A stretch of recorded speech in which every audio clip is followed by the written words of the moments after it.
ఇదిగో నా జీవితం దేవా నీకంకితం, బ్రతుకైనా చావైనా నీ కోసమే. ఇదిగో నా జీవితం. ఆశీర్వాదం అంటే ఏంటో తెలుసా?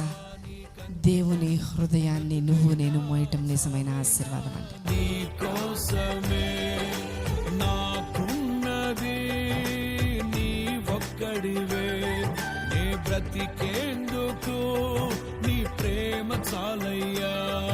ఆరాధింతును నా పూర్ణ హృదయముతో, నిన్ను ఘనపరతును నా జీవితాంతము.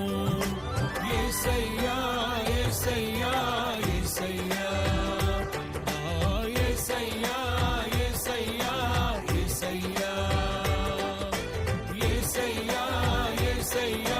బాగా డిజైన్ చేయగలిగేవాడే మంచి చీరను నేయగలడు. అధిక బలము కలిగిన యెహోవా నిన్ను నన్ను చేసినప్పుడు ఆయన బలహీనంగా చేయలేడు, ఆయన బలంగానే చేయగలడు. ఆమేన్.